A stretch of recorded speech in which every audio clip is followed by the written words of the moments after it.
لیکن ہر مسئلے کے لیے میں آپ کو ایک ہی دعا بتا دیتا ہوں. اکثر لوگ مجھے ای میل کرتے ہیں جی روزگار کے لیے، کوئی کہتا ہے جی اولاد کے لیے، کوئی کہتا ہے جی پریشانی دور کرنے کے لیے، کوئی کہتا ہے جی جو رزق میں برکت کے لیے، کوئی کہتا ہے بیماری دور کرنے کے لیے کوئی دعا بتا دیں. بھائیو ہم آپ کو 50 دعائیں نہیں بتاتے ہیں، ایک دعا بتاتے ہیں، ایک دعا جو اکثر مسلمانوں کو پہلے ہی آتی ہے. اس کو ترجمے کے ساتھ یاد کر لیں اور اس دعا کو آپ ہر جگہ پڑھیں، جس مقصد کے لیے پڑھیں. اور الحمدللہ قرآن حکیم میں سورۃ البقرہ کی آیت نمبر 201 کے اندر اللہ تعالیٰ نے وہ دعا اہل ایمان کو تعلیم فرمائی ہے اور مومنین کی نشانی بتایا ہے اس دعا کو کہ مومنین اس کے ذریعے اللہ تعالیٰ سے دعا مانگتے ہیں. اور آگے اللہ تعالیٰ نے اپنا فتویٰ بھی سنا دیا ہے کہ جو کوئی ان الفاظ کے ساتھ ہم سے دعا مانگتا ہے ہم اس کی اس دعا کو دنیا اور آخرت میں اس کے حق میں قبول کریں گے الحمدللہ. اور وہ دعا ہے سورۃ البقرہ آیت نمبر 201 ربنا آتنا فی الدنیا حسنہ وفی الآخرۃ حسنہ وقنا عذاب النار. یہ وقف کر کے میں نے پڑھا اور کنٹینیوس پڑھیں گے. ربنا آتنا فی الدنیا حسنۃ وفی الآخرۃ حسنۃ وقنا عذاب النار. اب اس کا ترجمہ بھائیو یاد کرنا کوئی راکٹ سائنس ہے. ربنا آتینا، اے رب ہمارے ہمیں عطا فرما، ہمیں دے دے، فی الدنیا حسنہ اس دنیا میں بھلائی، وفی الآخرۃ حسنہ اور آخرت میں بھلائی. اور آخرت کی سب سے بڑی بھلائی کیا؟ وقنا عذاب النار، ہمیں آگ کے عذاب سے بچا لے. آمین. اللہم اجرنا من النار، اللہم اجرنا من النار، اللہم اجرنا من النار. اچھا مولویوں کی تسلی نہیں ہوئی، انہوں نے اس کے ساتھ لگا دیا وقنا عذاب القبری، وقنا عذاب الحشری، وقنا عذاب المیزان، پتہ نہیں کیا کچھ لگا دیا. حالانکہ تعلیم کی کمی ہے. دنیا اور آخرت اس میں کور ہو جاتی ہے. کیوں؟ پھر دنیا حسنہ میں پوری دنیا کور، وفی الآخرۃ حسنہ میں قبر بھی کور، میدان حشر بھی کور، میزان عمل بھی کور. کیوں؟ بخاری اور مسلم کی متفق علیہ حدیث ہے کہ آپ صلی اللہ علیہ وسلم نے فرمایا جو شخص مر گیا اس کی قیامت قائم ہو گئی، مرتے ہی قیامت قائم ہو گئی. اور بخاری اور مسلم کی متفق علیہ حدیث ہے کہ آپ صلی اللہ علیہ وسلم کی وفات کے دنوں میں سیدہ عائشہ کہتی ہیں میرے بھائی نے مسواک اٹھائی بھی تھی، آپ نے مجھ سے مانگی، میں نے انہوں نے چبانے ہی شروع کی تو وہ چبائی نہ گئی، سخت تھی، تو میں نے اپنے منہ میں چبا کر آپ صلی اللہ علیہ وسلم کے منہ میں ڈالی. اللہ تعالیٰ نے میرے تھوک کو اور نبی صلی اللہ علیہ وسلم کے تھوک کو اس دن جمع فرما دیا ایک ہی جگہ پر جو نبی صلی اللہ علیہ وسلم کی دنیا کی زندگی کا آخری دن اور آخرت کی زندگی کا پہلا دن تھا. بخاری اور مسلم میں. تو اما عائشہ حضور کی وفات کے دن کو کیا کہہ رہی ہیں؟ آخرت کی زندگی کا پہلا دن. تو وہ فی الآخرۃ حسنہ میں قبر بھی آ گئی، آخرت بھی آ گئی، میزان عمل بھی آ گیا، سب کچھ آ گیا. تو یہ مولویوں نے خام خواہ بیچ میں چیزیں، وہ کسی نے ودخلنا مال ابرار یا عزیز و یا غفار، پتہ نہیں کیا کچھ بیچ میں لگایا ہوا ہے. بس یہ کامل دعا یہی ہے، ربنا آتنا فی الدنیا حسنہ وفی الآخرۃ حسنۃ وقنا عذاب النار. اس کو بدل نہیں سکتے، یہ بہت خطرناک معاملہ ہے. بخاری اور مسلم کی متفق علیہ حدیث ہے. ایک صحابی کو آپ نے دعا تعلیم فرمائی وضو کے بعد کی، اس میں الفاظ تھے بنبی کا ارسلتا، میں ایمان لایا اس پر جو تیرے نبی کے ساتھ نازل ہوا. اس صحابی نے دعا پڑھتے ہوئے کہہ دیا برسولی کا ارسلتا. اب کوئی فرق ہے؟ میں ایمان لایا اس کتاب پر جو تیرے رسول پر نازل ہوئی. رسول تو سپرلیٹو ڈگری ہے، نبی سے بھی اوپر کی ڈگری. ہر نبی رسول نہیں ہوتا، چاند ایک رسول ہے. آپ صلی اللہ علیہ وسلم نے فرمایا تو نے میرے الفاظ کیوں چینج کیے؟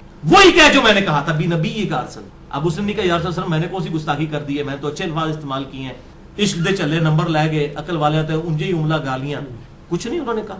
اب جو نبی صلی اللہ علیہ وسلم اپنے الفاظ کو نہیں بدلنے دے رہے اور اچھے الفاظ اس نے استعمال کیے، وہ یہ اجازت دیں گے کہ آپ صلی اللہ علیہ وسلم کی سنت دعاؤں کو آپ اس حوالے سے چینج کریں کہ اس میں چیزیں ایڈ کرنا شروع کر دیں؟ یہ آپ صلی اللہ علیہ وسلم اجازت دیں گے؟ تو یہ بدعت کے ٹاپک پہ میں نے کم از کم 5 گھنٹے کی گفتگو ریکارڈ کروا دی ہے، مسئلہ نمبر 75A اور 75B اہل سنت پاک.com پہ. اس میں بھی میں نے یہ ان حدیثوں کو ڈیٹیل کے ساتھ ڈسکس کیا تھا. لہذا نوکری کا مسئلہ ہو، رشتے کا مسئلہ ہو، پیپر دیے ہوئے ہو، پاس ہونے کا ایشو ہو، بیماری کا مسئلہ ہو، کوئی مسئلہ ہے اپنے ذہن میں رکھیں اور پھر دنیا حسنہ کو دل میں رکھیں کہ دنیا میں میرے لیے بھلائی، ہر چیز بھلائی. اچھی صحت کیا بھلائی نہیں ہے؟ اچھی نوکری کیا بھلائی نہیں ہے؟ اچھی بیوی کیا بھلائی نہیں ہے؟ ہر چیز ذہن میں رکھتے ہوئے جو آپ کی خواہش ہے یہ دعا کریں ربنا آتنا فی الدنیا حسنہ وفی الآخرۃ حسنۃ وقنا عذاب النار. اور اس میں یقین کریں آپ کو گلٹ بھی نہیں ہوگا.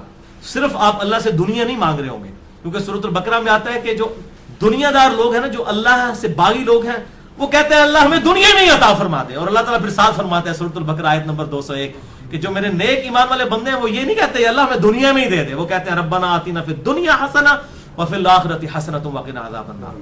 اچھا اب آپ ویسے دعا کر رہے ہو اللہ میں پاس ہو جاؤں یا اچھا رشتہ ہو جائے یا نوکری لگ جائے، اس وقت آپ پیورلی دنیا کی دعا کر رہے ہوں گے، لیکن جب آپ یہ دعا کریں گے تو آپ اللہ تعالیٰ کو بھی ناراض نہیں کریں گے، دونوں چیزیں ایڈ ہو جائیں گی ساتھ، یعنی اللہ تعالیٰ کو بھی آپ سے کوئی گلہ شکوہ اس حوالے سے نہیں رہے گا۔ آپ کہہ رہے ہوں گے یا اللہ ربنا آتنا فی الدنیا حسنہ وفی الآخرۃ حسنۃ وقنا عذاب النار، تو آپ اہل ایمان میں شامل ہو جائیں گے سورۃ البقرہ آیت نمبر 201 کے تحت۔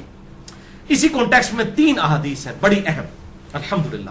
پہلی حدیث صحیح بخاری میں 6399، صحیح مسلم میں 6840، مشکات میں 2487۔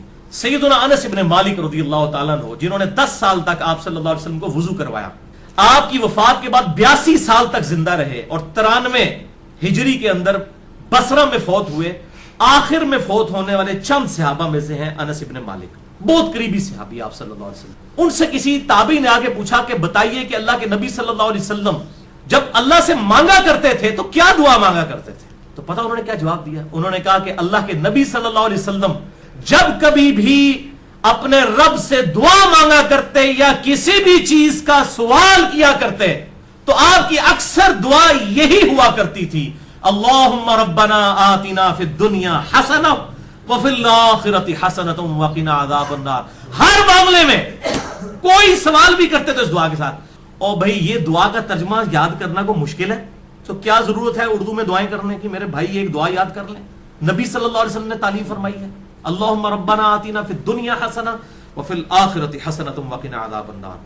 اور دوسری حدیث تو انتہائی رکت انگیز حدیث ہے جو میں نے مسئلہ تقدیر والے لیکچر مسئلہ نمبر 104 ABC میں بھی بیان کی تھی، صحیح مسلم میں 6835، مشکات میں 2502۔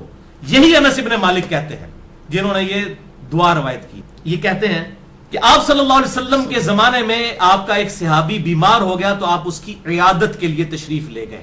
وہ اتنا کمزور ہو چکا تھا بیماری کی وجہ سے جیسے کہ پرندے کا کوئی بچہ ہوتا ہے چھوٹا سا، ہڈیوں کا ڈھانچہ بن چکا تھا۔ آپ نے جب اس کی حالت دیکھی آپ کو پتا چل گیا کہ انہیں کو کم پایا، آپ نے فرمایا وہ بتا تو اللہ سے کیا مانگتا رہتا ہے؟ اس نے کہا یا رسول اللہ میں اللہ سے دعا کرتا ہوں اے اللہ جو تو نے مجھے آخرت میں عذاب دینا ہے دنیا کی زندگی میں ہی دے لے، وَلِعَوْذُ بِاللَّهِ تعالی۔ آپ فرمایا سبحان اللہ، اللہ پاک ہے۔ جب آپ حیران ہوتے تو یہ بات کہا کرتے سبحان اللہ، اوے تو اللہ تعالیٰ کا اس دنیا میں عذاب سہ سکتا ہے جو اللہ سے تو نے یہ دعا کی؟ نہ تو دنیا کی زندگی میں اللہ کا عذاب برداشت کر سکتا ہے نہ آخرت کی زندگی میں۔ اور تجھے تو چاہیے تھا کہ تو اللہ سے دعا کرتا اللہم ربنا آتنا فی الدنیا حسنہ وفی الآخرۃ حسنۃ وقنا عذاب النار۔ یہ کیا تو دعائیں کرتا رہے؟ اس میں وہ فنیٹک قسم کے جو صوفیاء ہیں نا ان کا بھی ارادہ، وہ کہتے ہیں سانو دنیا نہیں چاہیے آخرت ہی چاہیے، اور اللہ کے نبی کہہ رہے ہیں دنیا بھی اچھی آخرت بھی اچھی۔ اچھا انس ابن مالک کہتے ہیں جب آپ صلی اللہ علیہ وسلم نے اسے یہ بات ارشاد فرمائی پھر اس نے یہی دعا مانگ کر اللہ کی طرف متوجہ ہوا، اللہم ربنا آتنا فی الدنیا حسنہ وفی الآخرۃ حسنۃ وقنا عذاب النار، تو اللہ تعالیٰ نے اسے شفا عطا فرما دی۔ اب اس سے بھی پتہ چلا بیماری کی شفا بھی یہی ہے، اللہم ربنا آتنا فی الدنیا حسنہ وفی الآخرۃ حسنۃ وقنا عذاب النار۔ آپ میں کہتا ہوں یہ جامع دعا کریں، ساری دعائیں جو ہیں اس کے اندر شامل ہیں۔ اچھا قرآن میں تو ہے ربنا آتنا فی الدنیا حسنہ، اور بخاری مسلم میں ہے اللہم ربنا آتنا فی الدنیا حسنہ، تو اللہم کے ساتھ اے ہمارے اللہ یہ بھی ٹھیک ہے اور صرف ربنا آتنا بھی ٹھیک ہے، بلکہ قرآن حکیم میں سورۃ المائدہ میں حضرت عیسیٰ علیہ السلام کی جو دعا آتی ہے اس میں بھی ہے اللہم ربنا انزل علینا مائدۃ من السماء، تو قرآن میں بھی الفاظ ہیں اللہم ربنا کے۔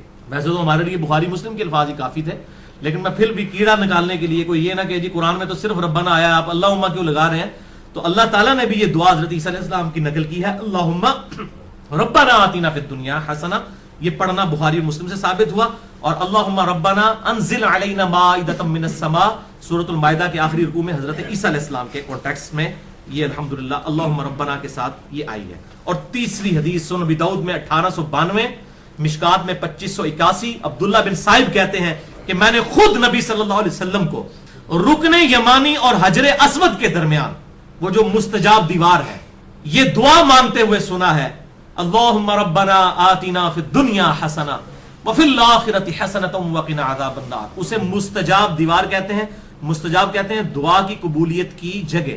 70 انبیاء کا مصلی ہے، آپ وہاں پر کھڑے ہوں تو آپ کا رخ دونوں قبلوں کی طرف ہو جاتا ہے، بیت المقدس کی طرف بھی اور خانہ کعبہ کی طرف۔ اس دوران آج تک حاجی عمرہ کرنے والے اور حج کرنے والے یہ دعا مانگتے ہیں ربنا آتنا فی الدنیا حسنہ وفی الآخرۃ حسنۃ وقنا عذاب النار۔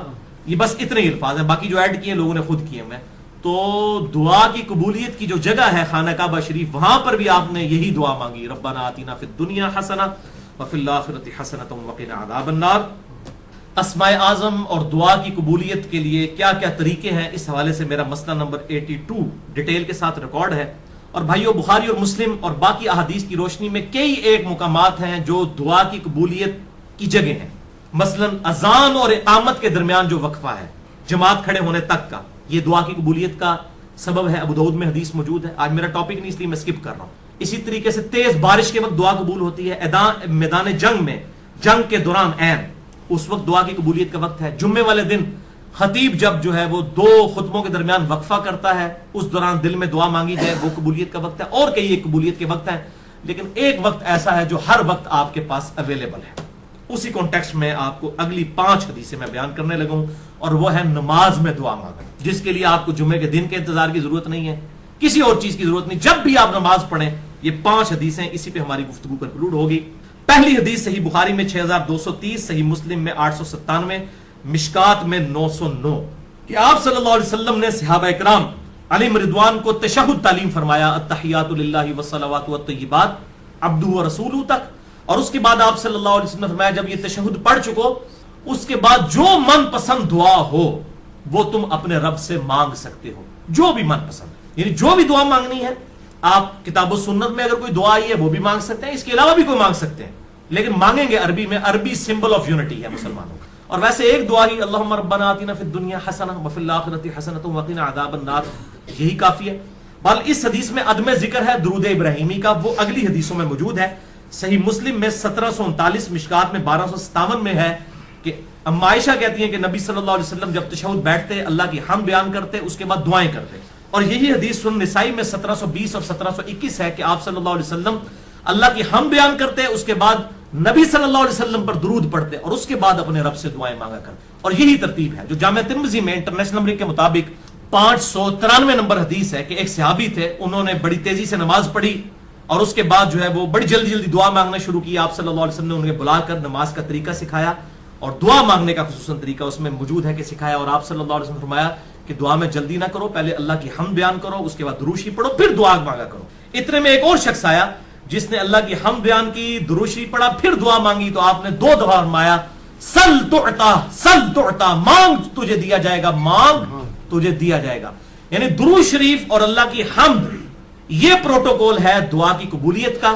تو اللہ کی حمد اور درود شریف، اور نماز میں یہی ہوتا ہے، آپ پہلے اللہ کی حمد کرتے ہیں، التحیات للہ والصلوات والطیبات، پھر نبی صلی اللہ علیہ وسلم پر سلام عرض کرتے ہیں، پھر درود شریف پڑھتے ہیں، اینڈ پہ دعائیں مانگتے ہیں آپ جا کے، وہ جتنی بھی دعائیں سنت سے ثابت ہیں۔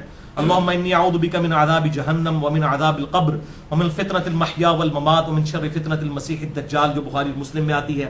یا اللہم ربنا آتنا فی الدنیا حسنۃ وفی الآخرۃ حسنۃ وقنا عذاب النار، یا رب اجعلنی مقیم الصلاۃ ومن ذریتی ربنا وتقبل دعائی ربنا اغفر لی ولوالدی وللمؤمنین یوم یقوم الحساب۔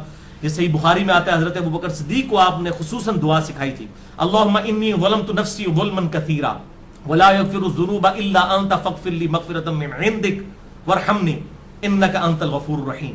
اس قسم کی اور دعائیں بھی ہیں، وہ کوئی بھی آپ مانگیں، اللہم ربنا آتنا فی الدنیا حسنہ وفی الآخرۃ حسنۃ وقنا عذاب النار، یہ تو جامع دعا ہے، یہ آپ تشہد میں مانگیں۔ دوسری حدیث صحیح مسلم میں 1073، مشکات میں 873، یہ عجیب اتفاق ہے، مسلم 1073، مشکات 873۔ عبداللہ ابن عباس کہتے ہیں کہ مجھے نبی صلی اللہ علیہ وسلم نے فرمایا کہ اللہ تعالیٰ نے مجھے حکم دیا ہے کہ میں رکوع اور سجدوں میں قرآن نہ پڑھوں، یعنی قرآن سے مراد قرآن کی تلاوت، وہ صرف قیام میں ہوگی، قرآنی دعائیں مانگ سکتے ہیں، قرآن نہیں پڑھ سکتے۔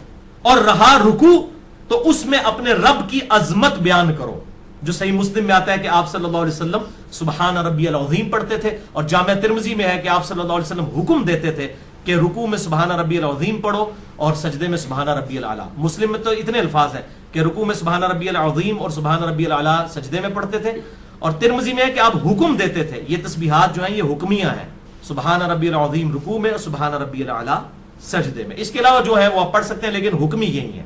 تو آپ صلی اللہ علیہ وسلم نے اسی مسلم میں الفاظ ہیں کہ رکوع میں رب کی عظمت بیان کرو، اور رہے سجدے تو ان میں خوب دعائیں کیا کرو، بس تمہاری دعا قبولیت کے لائق ہوگی۔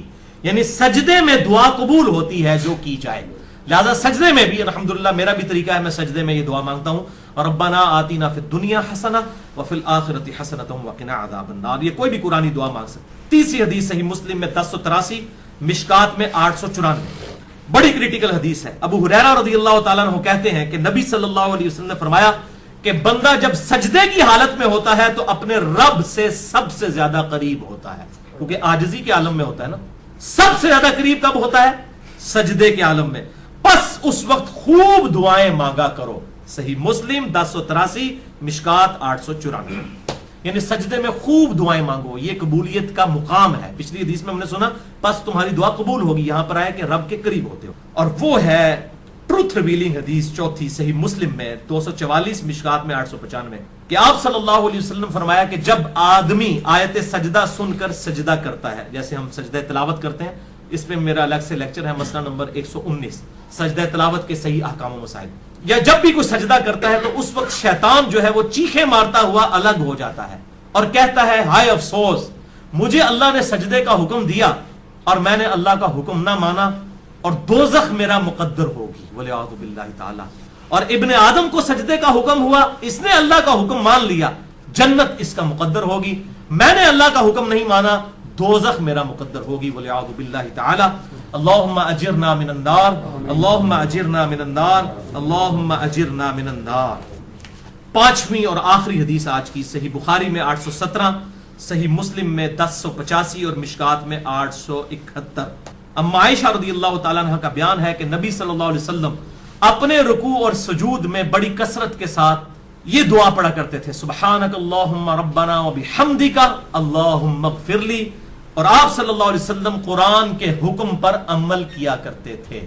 یہ کیا مطلب ہے اس کا؟ قرآن کے حکم پر عمل کیا کرتے تھے.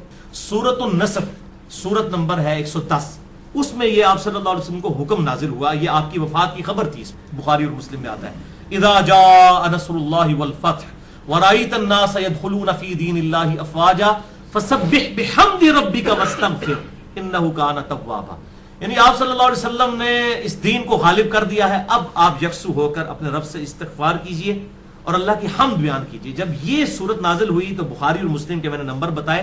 اما عائشہ کہتی ہیں کہ آپ قرآن پر عمل کرتے ہوئے دعا مانگا کرتے تھے رکوع اور سجدوں میں، سبحانک اللہم ربنا وبحمدک اللہم اغفر لی. میرا رب پاک ہے، سبحانک اللہم، اے اللہ تو پاک ہے، ربنا وبحمدک، اور میں تیری حمد کرتا ہوں، اللہم اغفر لی، اے اللہ میری مغفرت فرما. تو اس کے علاوہ بھی کئی ایک اذکار ہیں. صحیح مسلم میں آتا ہے سبوح قدوس رب الملائکۃ والروح. اسی طریقے سے سبحان ربی العظیم رکوع میں، سجدے میں سبحان ربی الاعلیٰ.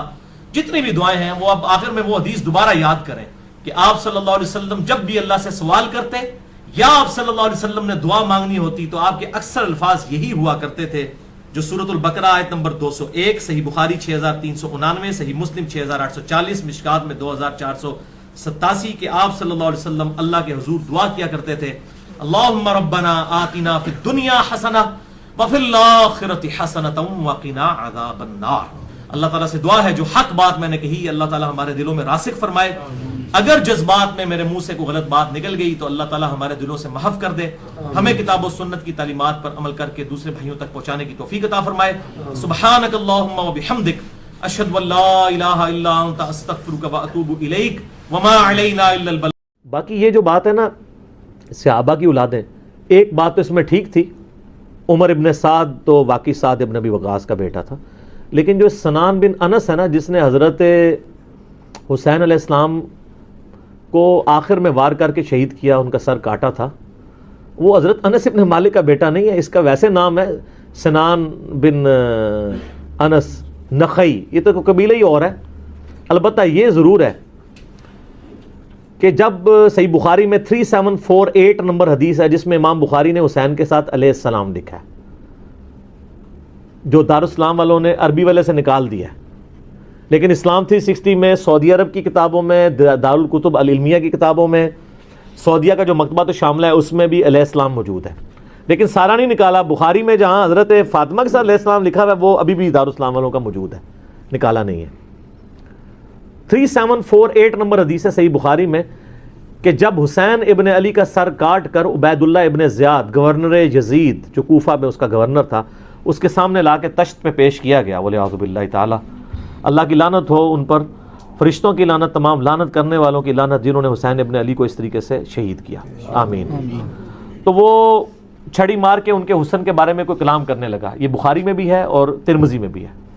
تو انس ابن مالک وہاں کھڑے ہوئے تھے تو وہ تڑپ اٹھے، تو انہوں نے کہا کہ نبی علیہ السلام کے سب سے زیادہ ہم شکل حسین ابن علی تھے، اور بخاری کے الفاظ ہیں 3748، اس وقت حسین علیہ السلام کی داڑھی اور سر میں وسمے سے رنگا گیا تھا، یعنی کالا خضاب لگا ہوا تھا۔ کالا خضاب لگا سکتے ہیں، اس پہ میرا کلپ بھی ریکارڈڈ موجود ہے، لیکن 70 80 90 سال کا بابا نہ لگائے، چھوٹی عمر تک 50 55 تک، اللہ سے ایک ٹاپک ہے۔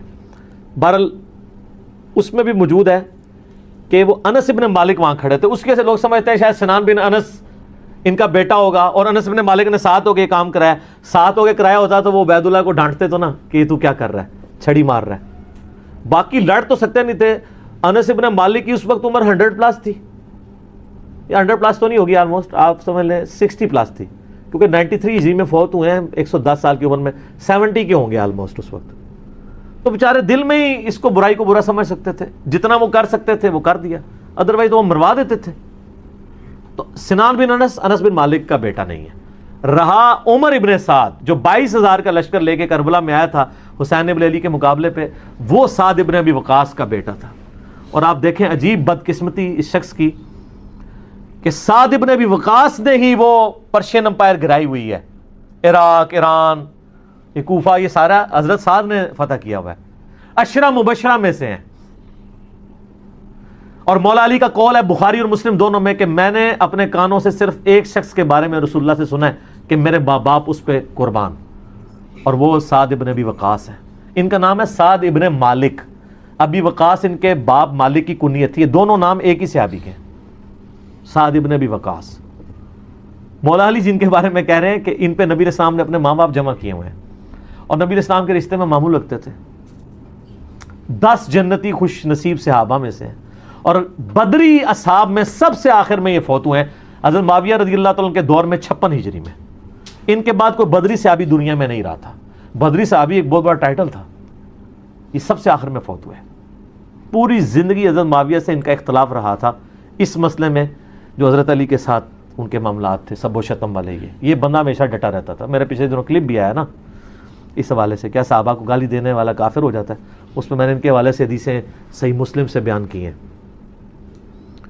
ان کا بیٹا تھا عمر ابن سعد، جس کو رے کی حکمرانی کی لالچ دی تھی۔ رے پورا ایریا تھا، ایران، عراق، افغانستان، یہ پورے ایریا کو رے کہا جاتا تھا اس زمانے میں۔ اتنی بڑی حکمرانی کی، گورنری کی لالچ دی یزید نے عبید اللہ ابن زیاد کے ذریعے۔ باپ دیکھ لو سعد ابن ابی وقاص، جو مولا علی سے محبت کرنے والا، سنن نسائی الکبریٰ میں موجود ہے، 2 تابعین ملنے آتے ہیں سعد ابن ابی وقاص کو اور کہتے ہیں، سعد ابن وقاص ان کو پہلی بات یہ کرتے ہیں کہ میں نے سنا ہے کہ تم حضرت علی کو گالیاں دیتے ہو۔ ان کا معاذ اللہ، ہم کیوں دیں گے؟ تو انہوں نے فرمایا یہ بنو امیہ کے لوگ اگر میرے سر پہ آرا بھی رکھتے ہیں اور میرے 2 ٹکڑے کرتے ہیں اور مجھے یہ کہیں کہ میں حضرت علی کے بارے میں کوئی نازیبا جملہ نکالوں، تو میں سعد کبھی بھی ان کے بارے میں کوئی جملہ نہیں نکالوں گا جو کچھ میں نے رسول اللہ سے علی بن ابی طالب کی شان میں سن رکھا ہے۔ صحیح مسلم میں حدیث موجود ہے نا، حضرت معاویہ نے ان کو کہا ہمارا معاویہ نے حکم دیا، تو اس میں الفاظ انہوں نے انکار کر دیا، تو حضرت پھر معاویہ نے کہا تمہیں کون سی چیز منع کرتی ہے کہ تم علی بن ابی طالب پہ سب و شتم نہیں کرتے؟ ان کا معاویہ میں نے 3 فضیلتیں علی کے بارے میں ایسی سنی ہیں، مجھے ایک بھی مل جاتی تو بہت تھی۔ پھر انہوں نے کہا وہ پہلی فضیلت غزوہ تبوک کے موقع پر علی کی میرے ساتھ وہی نسبت ہے جو ہارون کی موسیٰ کے ساتھ، مگر میرے بعد کوئی نبی نہیں۔ دوسری فضیلت خیبر کے موقع پر کل اس شخص کے ہاتھ میں جھنڈا دوں گا جو اللہ اور اس کے رسول سے محبت کرتا ہے، اللہ اور اس کے رسول سے محبت کرتے ہیں۔ ہم پوری رات اس خوشی سے سوئے نہیں کہ کون ہوگا وہ بندہ، علی کو دیا جھنڈا۔ اور مسلم میں آگے الفاظ ہیں کہ حضرت عمر کہتے ہیں مجھے پوری زندگی رشک رہے گا کہ اس دن جھنڈا مجھے نہیں ملا، علی کو ملا۔ اور تیسری فضیلت سن معاویہ، جب نجران کے عیسائی آئے تو آیت مباہلہ نازل ہوئی، آیت نمبر 61 آل عمران کی، تو نبی علیہ السلام اپنے بچوں میں سے حسن و حسین، فاطمہ اور حضرت علی کو لے کے اور کہا اللہ میرے یہ اہل بیت ہیں۔ یہ تینوں فضیلتیں۔ اور ابن ماجہ میں ایک چوتھی فضیلت بھی ہے کہ آپ نے غدیر خم پہ فرمایا تھا من کنتم مولاہ فہذا علی مولاہ، میرے پاس ان میں سے کوئی ایک بھی ہوتا تو بہت تم مجھے علی کے بارے میں بات کرتے ہو. یہ باپ تھا علی کا صحیح شیعہ، علی کی پارٹی کا بندہ، علی کا چاہنے والا، پوری زندگی ڈٹا رہا، اور بیٹا آگے سے کیا نکلا ہے. تو کوئی مسئلہ نہیں، حضرت نوح پیغمبر کا بیٹا کافر نکل سکتا ہے. تو حضرت سعد کا کیا مقام ہے حضرت نوح کے مقابلے پہ؟ یہ بیٹا تھا عمر ابن سعد، اور اس کے جو لچھن ہیں وہ شروع سے ہی برے تھے. آپ مسلم شریف اٹھائیں نا، مسلم شریف میں بالکل اینڈ پہ نا آپ کو ایک چیپٹر ملے گا کتاب الزہد، دنیا سے نفرت پیدا کرنے والی حدیث ہے. اس میں انٹرنیشنل نمبر کے مطابق ایک حدیث ہے، یہ میں چونکہ مجھے یاد اس لیے میں نے کافی لوگوں کو بتائی ہے، 7432 صحیح مسلم میں. ابھی یہ کربلا ہوئی نہیں ہے، کچھ بھی نہیں ہوا، حضرت سعد ابن وقاص بھی زندہ ہیں. تو سعد ابن ابی وقاص اپنے کھیتوں میں ہل چلا رہے ہوتے ہیں یا وہ بیج والا کام کر رہے ہوتے ہیں، تو وہ ان کے ساتھی کہتے ہیں اتنے میں ان کا بیٹا سامنے سے آتا ہے. تو حضرت سعد جب اپنے بیٹے کو دیکھتے ہیں عمر ابن سعد کو، تو کہتے ہیں اے اللہ اس سوار کے شر سے میں تیری پناہ میں آتا ہوں. حضرت سعد کو پتا تھا اس بچے نے کیا کام ڈالنے ہیں، وہ اپنی زندگی میں اسی بیٹے کے شر سے اللہ کی پناہ مانگا کرتے تھے. کہتے ہیں جب وہ قریب آیا تو آتے اس نے کہا ابا جی لوگوں نے تو حکومت بانٹ دی، کوئی گورنر بن گیا، کوئی بن گیا، تسی ایتھے بیٹھے جناب حلوائی پہ کر دیو. ہائے ہائے ہائے. تو حضرت سعد ابن وقاص نے اس کے عمر ابن سعد کے نا سینے پہ نا گھونسا مارا اور کہا کہ اللہ تعالیٰ کو پرہیزگار بندہ پسند ہے جو گمنامی کی زندگی میں مر جائے، جسے کوئی جانتا نہ ہو. تو یعنی وہ انہوں نے ایک گوشہ نشینی کی زندگی اختیار کر لی تھی. تو ان کو پہلے ہی لیکن اس نے اپنے باپ کی نصیحت نہیں پکڑی، یہ پھر یزید کی لالچ میں آ گیا. اور پھر آپ دیکھ لیں جو کچھ اس نے، آج تک لوگ لانتے بھیج رہے ہیں. باپ کو لوگ رضی اللہ عنہ کہہ رہے ہیں. آپ شیعہ سے پوچھ لیں سعد ابن وقاص کی کتنی وہ عزت کرتے ہیں. میں ابھی کل ایک کلپ وہ ایک شیعہ عالم تھے سید جواد نقوی صاحب کا سن رہا تھا، تو وہ اتنی تعریفی کلمات کہہ رہے تھے اور بتا رہے تھے کہ بھئی بیٹا یہ نکلا اور باپ کو دیکھیں، باپ نے ایران فتح کیا تھا، دوسری بڑی سپر پاور گرائی تھی، اور بیٹا آگے سے کیا نکلا. اچھا آپ دیکھ لیں کہ دین ایفرٹ کا نام ہے، یہ نہیں ہے کہ یہ وراثت میں ٹرانسفر ہو. انبیاء کی وراثت میں ٹرانسفر نہیں ہوئی ہے تو اور کس میں ہونی ہے؟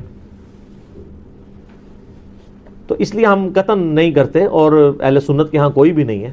مفتی منیب صاحب نے اگلے دنوں ایک مس ہینڈل کیا تھا معاملہ، تو پھر بعد میں پورا پرچہ پڑھ کے سنایا انہوں نے. اس پرچے میں تو آلموسٹ انہوں نے یزید کو کافر ہی کہہ دیا ہے، اور پہلے کہہ رہے تھے کہ جی وہ یہ پتہ نہیں کیا، مطلب یہ لوگ ان کے مفادات ہوتے ہیں اپنے. بہرحال جب ان کے سر پہ پڑتی ہے پھر یہ صحیح بات کہتے ہیں، جب سر پہ نہیں پڑتی تو پھر اور باتیں کرتے ہیں. وہ کہتے ہیں یزید کو پتہ نہیں چلا، اس نے خود ڈسین کیا. اچھا جی مان لیا. تو جب یہ خود اس نے ڈسین کیا، اس کے بعد یزید نے پھر یقیناً اس سے عبید اللہ ابن زیاد کو جیل میں ڈلوا دیا ہوگا، کیونکہ آپ تو ہمیں کہانی کراتے ہیں کہ دریائے فرات کے کنارے کتا بھی پیاسا مر جائے تو حکمران کی ذمہ داری ہے. تو یزید نے پھر حسین ابن علی نبی کا بچہ جب قتل ہوا، اتنے اپنے بچوں کے ساتھ رشتہ داروں کے ساتھ، تو اس کو جیل میں ڈلوا دیا ہوگا. کوئی ضعیف روایت ہی لے آئے. اور اگلے دن میں ایک مولوی کو سن رہا تھا، وہ کہتا ہے آپ کو پتہ ہے حسین سے لڑنے کے لیے جو آیا تھا وہ کون تھا؟ عمر ابن سعد ابن ابی وقاص. یہ اسی طریقے سے میں کہوں کہ وہ طوفان نوح کے اندر جو غرق ہو گیا، آپ کو پتہ ہے کون تھا؟ وہ حضرت نوح کا بیٹا تھا. تو انو میں ہی چپیڑ مار سکنا. سعد ابن ابی وقاص کا مرتبہ زیادہ ہے یا حضرت نوح کا؟ تو آپ دھونس لگا رہے سعد ابن ابی وقاص کی ہمیں رضی اللہ تعالیٰ عنہ، وہ تو اشرم و اشرم میں سے. نوح کا بچہ اگر کافر نکلا ہے تو سعد کا بچہ اگر غلط نکلا ہے، وہ پھر کہتے ہیں وہ نبی کے ماموں تھے. او یار کہانیاں کرانی بند کرو. یہ اسی طریقے سے کہ وہ ترک رفع دہن پہ کہتے ہیں ابن مسعود کا مرتبہ آپ کو پتہ ہے؟ او ابن مسعود کا مرتبہ پتہ ہے؟ ابن مسعود سے پہلے وہ ثابت بھی ہو، پھر اگلی بار مرتبے ہوں گے. ناموں کا روب. سعد ابن ابی وقاص تو سر آپ کو، ہمارے تو وہ لیڈر ہیں. میں نے کتنی حدیثیں پیش کی ہیں، صحیح مسلم میں حدیث ہے 6220. انہوں نے تو حضرت معاویہ کے ساتھ پھڈا لے لیا تھا جب حضرت علی پہ سب و شتم کروانے لگے تھے. سعد ابن ابی وقاص جیسا تو شیعان علی کوئی نہیں تھا. آپ ہمیں بتا رہے ہیں اس کا بیٹا تھا. اس کے بیٹے کے کرتوت بھی صحیح مسلم میں موجود ہیں. وہ ابے کو سب سے زیادہ پتا ہوتا ہے نا میرا بچہ کیا ہے. ابھی تو کربلا ہوا نہیں ہوا تھا، صحیح مسلم اٹھا کے آپ جا کے نا عمر ابن سعد لکھیں اور صحیح مسلم کو سلیکٹ کریں تو حدیث آئے گی کہ حضرت سعد ابن ابی وقاص بیٹھے ہوئے تھے, ان کے سامنے ایک اونٹ سوار آیا, تو ساتھی کہتے ہیں کہ حضرت سعد ابن وقاص نے کہا اے اللہ اس اونٹ سوار کے شر سے میں تیری پناہ میں آتا ہوں, اور جب وہ اترا تو ان کا بیٹا تھا عمر ابن سعد. سعد ابن وقاص تو اپنی زندگی میں اپنے بیٹے کو شیطان کی طرح سمجھتے ہوئے اللہ کے حضور جو ہے وہ پناہ مانگا کرتے تھے. اور دیکھ لیں سعد کی پھر کرامت ویژن دیکھ لیں, اور وہ آگے کہتا ہے ابا جی سارے لوگ خلافت میں آپ بھی کوئی حصہ لے لیں, کوئی گورنر شورنر بن جائے. شروع تو ہی لالچی سی, اور اسی کو رائے کی لالچ دی تھی. میں بتا رہا ہوں تاریخ اسلام میں جو جو باتیں ہیں نا آل امیہ کی بدماشیوں کو ہائی لائٹ کرتی ہیں, فٹ ان بیٹھتی ہیں بخاری مسلم میں. یہ لشکر لے کے آیا تھا حضرت حسین ابن علی کے خلاف لالچ میں, اس کا اثر کیا ہوا بعد میں؟ تو یہ پورا پلان ہوا تھا. اور اگر کہتے ہیں نہیں یہ حادثاتی طور پہ ہو گیا تو بعد میں پھر سزا دینی چاہیے تھی, کوئی سزا نہیں دی ہے. الٹا اس کے اوپر آپ کو پتا ہے مدینے والوں نے بیعت توڑ دی تھی یزید کی, حالانکہ وہ پہلے بھی تلوار کے زور پہ لی تھی حضرت معاویہ نے رضی اللہ تعالیٰ عنہ. ہم تو رضی اللہ عنہ ہی کہیں گے, ہماری مجبوری ہے, سانو نبی دا منہ ماردا ہے, تو انہوں نبی دا منہ نہیں ماردا, تو آج تک یزید دی وکالت کر رہے ہو. لیکن ہم صرف نبی علیہ السلام کو دیکھنے کی وجہ سے احترام کرتے ہوئے رضی اللہ عنہ کہہ دیتے ہیں. یہ فرق ہے علی کے شیعہ میں اور معاویہ کے شیعہ میں. علی کے شیعہ پھر ایسے ہوتے ہیں, شیعہ پولیٹیکل ٹرم میں.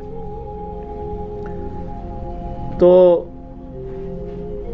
اہل مدینہ نے بیعت توڑ دی, جو یہ پیش کرتے ہیں بخاری مسلم سے کہ عبداللہ بن عمر لوگوں کو سمجھاتے تھے یزید کی بیعت نہ توڑو. تو وہ جو جن لوگوں کو سمجھا رہے تھے انہوں نے انجینئر صاحب کی ویڈیوز دیکھ کے بیعت توڑی تھی. وہ کون تھے؟ وہ بریلوی تھے, دیوبندی تھے, اہل حدیث تھے, شیعہ تھے, کون تھے؟ صحابہ اور تابعین تھے جو بیعت توڑ رہے تھے. تو اس سے یہ بھی تو ثابت ہوتا ہے, جس طرح آپ کہتے ہیں جی وہ پگڑی پہ مسا ہو جاتا ہے تو پھر جرابوں پہ بھی ہو جائے گا, کیونکہ پگڑی بھی کپڑے کی ہوتی ہے, جرابیں بھی کپڑے کی, تو اس سے پگڑی بھی تو ثابت ہوتی ہے. آپ تو ننگے سر نماز پڑھتے ہیں, آپ تو لال رومال رکھتے ہیں, تو پگڑی بھی تو ثابت ہوتی ہے. تو وہ جو بیعت توڑ رہے تھے وہ کون تھے؟ صحابہ اور تابعین تھے. حضرت ابن عمر ان کو روکتے تھے, اس لیے روکتے تھے کہ ان کو پتا تھا کہ جب یہ بیعت توڑیں گے تو ان کے ساتھ وہی کچھ ہوگا. اور اسی وجہ سے حضرت حسین کو بھی ابن عمر سمجھایا کرتے تھے. میرا یوٹیوب پہ کلپ بھی ہے یہ, جو ایک انہوں نے ایک اور وہ چھوڑی ہوئی ہے نا بات کہ جی وہ حضرت حسین نے 3 شرائط رکھ دی تھی, اتنی بڑی کہانی کرائی ہے, اس کے اوپر میرا کلپ موجود ہے. میں تو اس پہ گھنٹوں زبانی بول سکتا ہوں. تو پھر جب وہ بیعت توڑی ہے تو اس نے مدینے کے اوپر چڑھائی کروا کے واقعہ ہررا ہوا, بخاری مسلم میں درجنوں حدیث ہے, کس طرح قتل و غارت ہوا, عورتوں کی عصمت دری ہوئی, اور پھر ساتھ ہی اس کے بعد خانہ کعبے کے اوپر چڑھائی کی, کیونکہ عبداللہ ابن زبیر بھی نہیں بیعت کر رہے تھے یزید کی. خانہ کعبہ کا غلاف اور ایک دیوار ڈیمیج ہو گئی, پھر یزید مر گیا, تو پھر حضرت ابن زبیر نے کہا تمہارا شیطان مر چکا ہے, واپس جاؤ. پھر وہ واپس گئے. پھر 9 سال تک ابن زبیر نے خلافت قائم کی مکے کے اندر اور مدینے کے اندر. حضرت حسین ابن علی کے بعد ان کو خلافت کا ایک موقع ملا. تو اس طریقے سے یہ چیزیں بالکل کلیئر ہیں. لیکن وہ بات میں مولانا اسحاق صاحب والی کروں گا کہ بات اس لیے سمجھ نہیں آتی کہ آپ یزید سے شروع کرتے ہیں. جب تک آپ بات پیچھے سے شروع نہیں کریں گے آپ کو بات سمجھ نہیں آئے گی. اگر آپ 1857 کی جنگ آزادی کو نہیں سمجھیں گے آپ کو 1947 میں 2 قومی نظریہ سمجھ میں نہیں آئے گا. اور جب تک 1947 میں مسلمانوں کی قربانیوں سے جو ملک بنا ہے وہ آپ نہیں سمجھیں گے تو آج آپ کو نہیں سمجھ آئے گی کہ پاکستانی عوام کیوں اسلامی نظام یہاں پہ چاہ رہے ہیں. اس لیے کہ وہ کہتے ہیں ہمارے بزرگوں نے پاکستان بنایا اس لیے تھا کہ پاکستان کا مطلب کیا, لا الہ الا اللہ. یہ سیکولر اینکر بیٹھ کے جو باتیں کر رہے ہیں ان کو یہ کیسے سمجھ آئے جب تک آپ پیچھے نہیں چلیں گے. اگر آپ مشرف کے دور سے شروع کریں گے تو آپ کو نہیں سمجھ آئے گا کہ ملک سیکولر ہے یا اسلامی ہونا چاہیے, پیچھے چلنا پڑے گا. یزید کے دور سے آپ کو یہ کہانی سمجھ نہیں آئے گی جب تک آپ پیچھے نہیں چلیں گے, اور پیچھے جانے کے لیے آپ کو یہ پڑھنا پڑے گا. تو احمد بن حنبل کہنے لگے یزید وہی ہے جس نے مدینے والوں کے ساتھ وہ کرتوت کیے جو اس نے کیے. میں نے پوچھا اس نے کیا کیا؟ فرمایا اس نے مدینے کو لوٹا. میں نے پوچھا کیا ہم یزید سے کوئی حدیث لے سکتے ہیں؟ فرمایا یزید سے حدیث مت بیان کرو اور کسی کے لیے جائز نہیں کہ وہ یزید سے کوئی ایک حدیث بھی بیان کرے. میں نے پوچھا جب یزید نے یہ سب حرکتیں کی تھی تو اس کا ساتھ کس نے دیا تھا؟ تو انہوں نے فرمایا اہل شام نے. یہ کہتے ہیں جی کوفی تھے حضرت حسین کو شہید کرنے والے. بھئی وہ کوفہ کے اگر الفاظ بخاری میں آتے ہیں کہ عبداللہ بن عمر نے کہا کہ جب ان سے مکھی اور مچھر کا مسئلہ پوچھا گیا، انہوں نے کہا تم لوگ یہ بات کرتے ہو، تم نے تو حسین ابن علی کو شہید کر دیا جن کے بارے میں نبی علیہ السلام سے خود سنا تھا کہ حسن و حسین دنیا میں میرے دو پھول ہیں. بخاری میں حدیث ہے. وہ کہتے ہیں وہ کوفیوں کو انہوں نے کہا. سر ظاہر ہے کہ کوفی انڈر کس کے تھے؟ آج اگر کوئی کہتا ہے پنجاب پولیس تو گورنمنٹ آف پاکستان کے انڈر ہے نا. یہ تو نہیں کہا جائے گا کہ پنجاب پولیس کا پرائم منسٹر سے کوئی تعلق نہیں ہے. تو کوفہ ایک صوبہ تھا شام کا، تو ڈائریکٹ عبید اللہ ابن زیاد کو گورنر کس نے لگایا ہوا تھا؟ یزید ابن معاویہ نے. وہ کہتے ہیں جی وہ پتہ ہی نہیں چلا جی، وہ بس مار دیا. بعد میں یزید بہت پچھتایا. اچھا جی پچھتایا، پھر اس نے عبید کو قتل کروا دیا قصاصاً، اس کو گورنری سے ہٹا دیا؟ نہیں. اور یہ تو بخاری کے اندر ہے. یہ تیسرا سیاہ کارنامہ جو قتل حسین والا ہے، کربلا کا ذکر کہتے ہیں جی بتائیں تو یہ بخاری کے اندر 3748 نمبر حدیث جس میں حسین علیہ السلام برأس الحسین امام بخاری نے لکھا ہے، جو انہوں نے عربی میں رکھا اور اردو سے ترجمے سے ہی نکال دیا. اسلام 360 میں بھی عربی میں لکھا ہے حسین علیہ السلام، اردو میں رضی اللہ عنہ کر دیا. sunna.com پہ لکھا ہے علیہ السلام عربی میں، اردو میں رضی اللہ عنہ کر دیا. تو یہ بخاری میں کربلا کا ذکر اس حوالے سے موجود ہے. ترمذی میں بھی ہے. ترمذی میں 3778 ہے کہ جب حسین ابن علی کا سر کاٹ کر عبید اللہ ابن زیاد کے سامنے تشت میں لایا گیا. وَلِعَوْذُ بِاللَّهِ تعالی، اللہ کی لعنت ہو، تمام فرشتوں کی لعنت، تمام لعنت کرنے والوں کی لعنت جن لوگوں نے حسین ابن علی کے ساتھ یہ سب کچھ کیا. آمین. اور دیکھیں ہمارے وہ اہل حدیث حضرات یہ حدیث لکھ کے نیچے شرح کیا کر رہے ہیں. اس حدیث کے الفاظ سنیں کیا ہیں کہ جی جب سر کاٹ کے رکھا گیا تو وہ چھڑی سے کوریدنے لگا. تو انس ابن مالک وہاں تھے. انہوں نے کہا جب اس نے حسن میں کوئی بات کی تو انس ابن مالک نے کہا کہ حسین ابن علی سب سے زیادہ نبی علیہ السلام کے ہم شکل تھے. اور اس میں الفاظ ہیں کہ اس وقت حسین کی داڑھی اور سر کے بالوں میں وسما کی بوٹی سے رنگا ہوا تھا، کالے رنگ سے. ظاہر حضور علیہ السلام کی بھی داڑھی وفات تک کالی رہی ہے، تو حضرت حسین کی تو نہیں رہی، وہ رنگتے تھے. اس کی شرح اہل حدیث نے نیچے کی ہے کہ یہ وسما ایک بوٹی ہے جو بالکل کالا تو نہیں کرتی، ڈارک براؤن کرتی ہے. حالانکہ یہ بھی غلط لکھا ہے، وہ کالا کرتی ہے. یہ شرح ہوئی ہے. اور جو اوپر اتنی بڑی بات لکھی ہے کہ حسین کا سر کاٹا گیا چھڑیے ماں او چھوڑیے اے شرح پی ہوندی جے اینو شرح کہنا چاہیے تائی تواڈے تے اللہ نے سانو چھڈ دیتا ہے نا. سامو اے شرح ہو رہی ہے اس حدیث دی. اچھا جی یہ جو حدیث ہے نا جی بخاری کی، اس میں کربلا کا ذکر ہو گیا. اسی طریقے سے بخاری میں اور مسلم میں ایک حدیث ہے کہ جب امام سجاد جو ہے امام زین العابدین شام سے واپس آئے مدینہ شریف تو مسور بن مخرمہ کہتے ہیں میں ان کی خدمت میں حاضر ہوا اور کہا کہ آپ کے پاس جو رسول اللہ کی تلوار ہے جو نبی علیہ السلام کے بعد حضرت علی کے پاس آئی، پھر مولا حسن کے پاس، پھر حسین علیہ السلام کے پاس، کربلا میں حضرت حسین وہ تلوار پکڑے ہوئے تھے، تو یہ تلوار آپ مجھے دے دیں، مجھے شک ہے کہ یہ لوگ آپ سے چھین لیں گے. کون؟ بریلوی دیوبندی اہل حدیث شیعہ بنو امیہ. میں اپنی جان سے بڑھ کے اس کی حفاظت کروں گا. بل وہ امام زین العابدین نے ان کو نہیں دیا. تو اس میں تو یہ یعنی ذکر موجود ہے. کہتے ہیں نہیں ذکر کدھر ہے؟ یہ 3 سیاہ کارنامے اور وہ جو جہنم کے 7 دروازوں کی نسبت سے 7 جھوٹے دفاع جو کرتے ہیں وہ بھی میں آپ کو موٹے موٹے اس میں کور کر دیتا ہوں تاکہ یہ ایک جگہ ریکارڈنگ میں آ جائے. پہلا جھوٹا دفاع کہتے ہیں جی وہ قسطنطینیہ کی بشارت فٹ ہوتی ہے. یہ تو ہم نے اس کے ساتھ جو کر دیا ہے، لاکھوں لوگوں نے میرا کلپ دیکھا ہے، کیا یزید جنتی لشکر میں شامل تھا. حدیث کی کتابوں سے بتایا کہ یہ بخاری میں جو حدیث ہے یہ تو آپ آؤٹ آف کانٹیکسٹ آپ پیش کرتے ہیں. صحیح بخاری میں حدیث ہے کہ میری امت کا پہلا لشکر جو کیسر روم کے شہر پہ حملہ کرے گا ان کی بخشش ہوگی ہے. اس میں تو قسطنطینیہ کا ذکر ہی کوئی نہیں ہے. کیسر روم کا شہر نبی علیہ السلام کے زمانے میں حمص تھا اور وہاں پہ حملہ کیا ابو عبیدہ ابن جراح نے. اگر کوئی اسے قسطنطینیہ بھی مانتا ہے یا اردو میں قسطنطنیہ یا انگلش میں کانسٹنٹائن نوبل، تو تب بھی یہ پہلا حملہ تو ہے نہیں تھا، کیونکہ اسی حدیث میں نا وہ کہتے ہیں جی وہ بخاری کے اندر حدیث موجود ہے. اسی حدیث کے اندر آتا ہے نا کہ وہ ابو ایوب انصاری بھی اس لشکر میں موجود تھے اور اسی لشکر میں وہ فوت ہو گئے. اور جو کہتے ہیں یزید نے ان کا جنازہ پڑھایا، تو ظاہر ہے وہ اسی نے پڑھانا تھا، حکمران ہی پڑھاتے ہیں نا، حکمرانوں کے ہاتھ میں سب کچھ ہوتا ہے نا. وہ تو امام حسن کا جنازہ بھی مروان بن رکم نے پڑھایا، حضرت حسین کو نہیں پڑھانے دیا. لیکن وہ حضرت حسین نے کمپرومائز کیا کہ اب یہ حکمران ہے, شریعت کو تو فالو کرنا ہے. تو وہ کہتے ہیں دیکھیں یزید اس لشکر کا امیر تھا, اس میں پہلے کا تو ذکر ہی نہیں ہے کہ یہ یزید جس لشکر میں تھا وہ پہلا لشکر ہے. وہ اب آپ سنیں, یہ بخاری سے جو حدیث پیش کرتے ہیں نا ابو ایوب انصاری والی, یہ 1186 ہے. ابو داؤد میں 2512 نمبر حدیث ہے.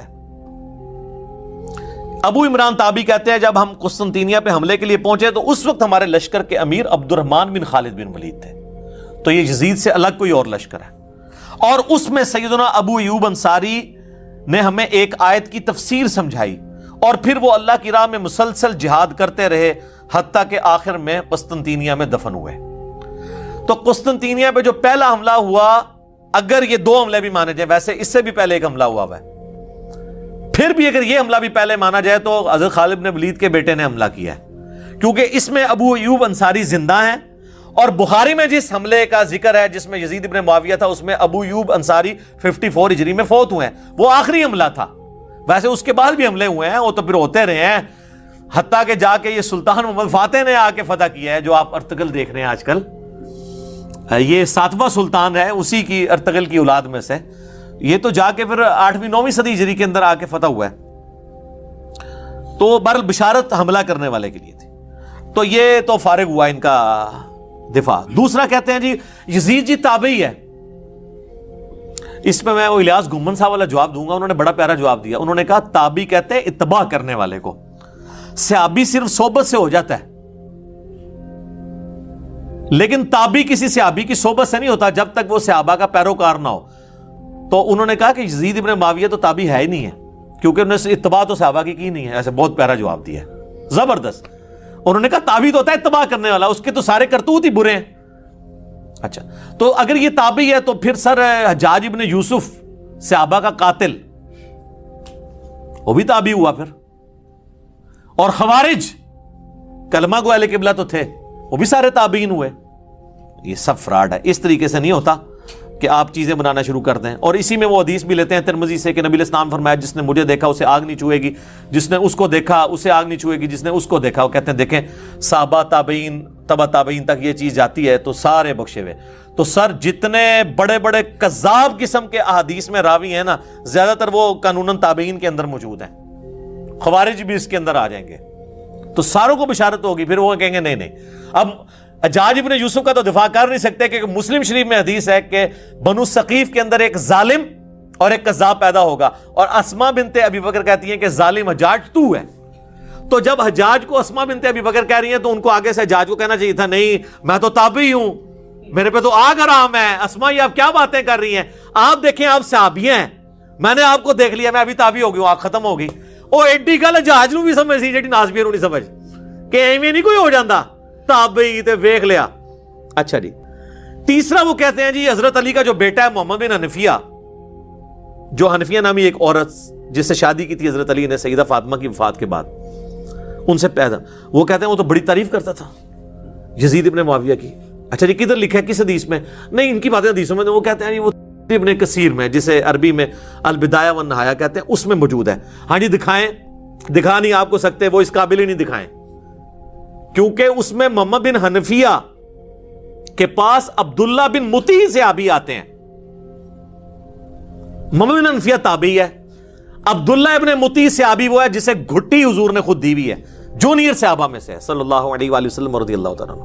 اور وہ کہتے ہیں محمد بن حنفیہ سے کہ آپ کیوں چپ کر کے بیٹھ گئے, آپ کا بھائی حسین قتل ہو گیا ہے اس یزید کی وجہ سے, تو آپ اس کے خلاف کھڑے ہوں, قیام کریں. تو محمد بن حنفیہ کہتے ہیں کہ بھائی, اور عبداللہ ابن مطیع کہتے ہیں کہ اس کے کرتوت تو ایسے ہیں کہ آسمان سے پتھر برس پڑے, جو اس کے کرتوت ہیں برے. کہتے ہیں جی وہ شرابی, اور اس میں شرابی کے الفاظ بھی ہیں اور باقی الفاظ بھی. وہ کہتے ہیں جی کہاں لکھا ہوا ہے؟ تو وہ محمد بن حنفیہ کہتے ہیں کہ نہیں بھائی, میں نے تو جتنے دن میں اس کے پاس رہا ہوں, میں نے تو اس کے اندر کوئی چیز نہیں ایسی دیکھی, میں نے تو اسے نماز کا پابند اور سنت کا عامل پایا ہے. جن کے آباء و اجداد سنت کو توڑنے والے ہیں ان کا وہ کہتے ہیں سنت کا عامل پایا ہے. تو وہ کہتے ہیں دیکھیں محمد بن حنفیہ نے توثیق کر دی اس کو. ویسے میں نے ایلبریٹ کیا ہے, پھر وہ باقیوں نے کہا حضرت جتنے دن آپ وہاں رہے ہیں نا اتنے دن آپ نے اس کو ایسا پایا، یعنی اتنے دن وہ پگڑی بن کے نماز پڑھتا رہا رفع دین نال. پہلے تو نہ رفع دین کرتا سی، ننگے سر ہی پڑھتا سی نماز، یعنی وہ